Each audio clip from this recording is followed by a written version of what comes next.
Book of Heaven, Volume 31, October 30th, 1932.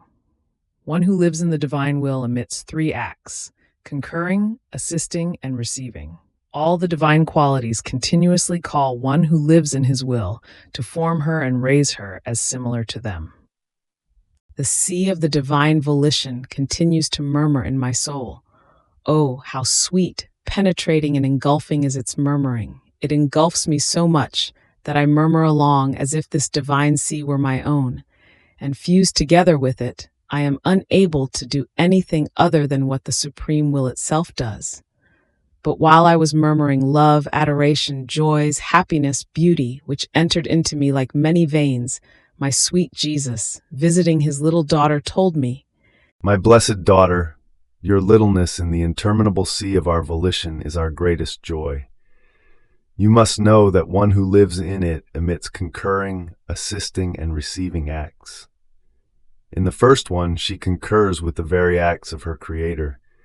Since the will of one is that of the other, there is nothing that this divine will does in which it does not put the creature to concur together in its operating.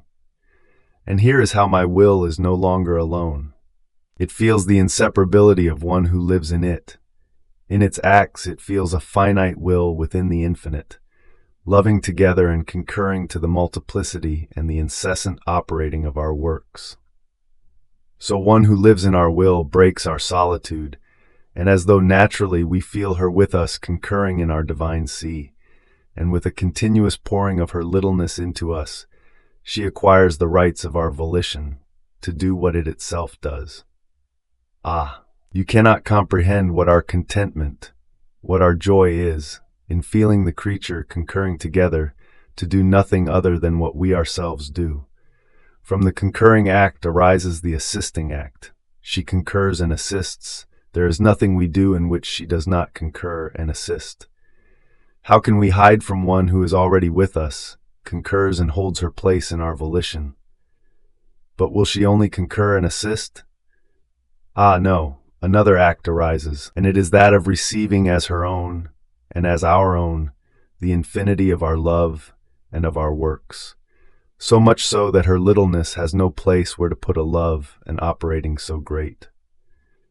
And therefore she remains in our will herself, with all the deposit of the goods she has received, and this, by right, because she has something of her own. You must know that everything that is done in our will is so great, that the creature is incapable of possessing it and restricting it within herself. Therefore, she feels the need to make use of the same will in which she has operated in order to keep the deposit of it. More so, since everything that the creature does in our will, even the little "I love you," the little offerings of her actions, her littleness at the mercy of our will, is nothing other than places that she takes in our will. And the more space she takes, the more rights she acquires, and feels within herself the divine strength that enraptures her continuously, giving her the flight so that her life may be formed wholly in the divine will. And since this way of living was to be of all creatures, this was the purpose of our creation, but to our highest bitterness, we see that almost all live at the low level of their human will. Now, one who lives at the height of our volition sees the great evil of those who live down below, and having our receiving act at her disposal, that is, the infinity of our love and the multiplicity of our works, she places them at our and creatures' disposal, so that we may be requited by the love of all, and they may receive graces, light, love, for as much as it befits their littleness. So between heaven and earth, we have the intermediary before us and before creatures, who with the power of our divine fiat wants to bind heaven and earth, and how not to content one who lives in our will? It would be as if we wanted to discontent our very selves. Then I continued my abandonment in the supreme volition, and oh, how happy I felt in thinking that in the fiat I was concurring to everything that the Supreme Being was doing. My will, fused in theirs, was the great secret and the portentous prodigy. that my littleness was as though entangled into doing and concurring to everything that the divine majesty does. Neither could I put myself aside, nor could they rid themselves of me, because it was their very will that had caught me into it. And it was so immense that I could not find the way to get out, and wherever I might go, I would find the divine will operating that enclosed me in its own work to concur. Nor was I an intruder. It itself had stretched out its arms to me to hold me as its conquest. More so, since on both sides there was highest happiness, for me to stay there and for the divine volition to keep my littleness clasped to itself. So, I am unable to tell with clarity how I wandered about within this interminable light. And while I was all amazed, my dear life, my sovereign Jesus, added, My little daughter of my volition, the living in my will is a continuous call that we make to the creature into our divine qualities. Our being is always operating, and our attributes are always in motion.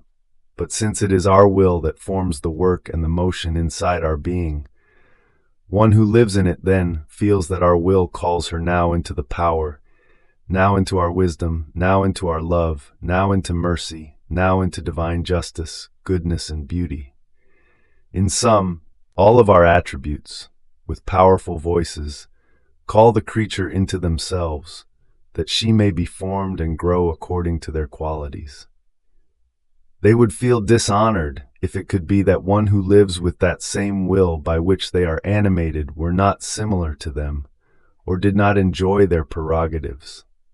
That they tolerate littleness, this does not harm them, because it is known that the finite can never reach the infinite, but rather, littleness gives them more honor, because all the beauty and goodness that they see in it is all their work.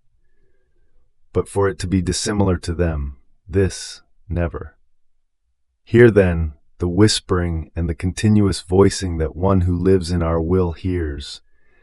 These are the continuous calls that our Supreme Being makes to his beloved creature by means of his qualities, above all because it does not want to be, and is unable to be, and it cannot be without her, because our will, being one, possesses such virtue of union and of inseparability that everything that freely enters into it, it loses the separative virtue, and our highest goodness feels the need of love to keep with itself what belongs to it and forms a particle of its very will.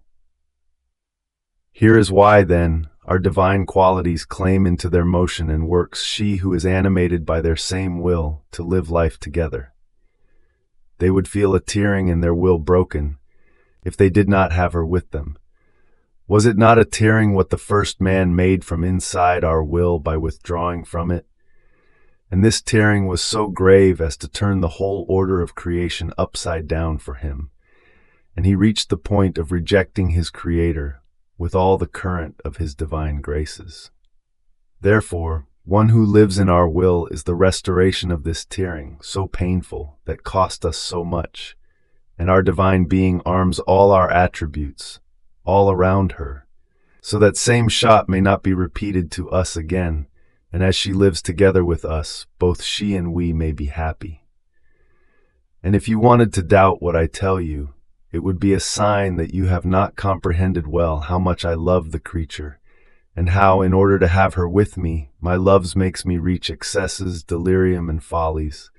After all, I have all the rights to love her, because she is mine and done by me. And if you are mine, I am yours. And therefore you too have the rights to love me. And if you did not love me, you would neglect a most sacrosanct duty toward the one who gave you your being and loves you so much. Therefore, on both sides, let us love each other, always and very much. And love will not stay still. It will make new devices of love arise. Fiat.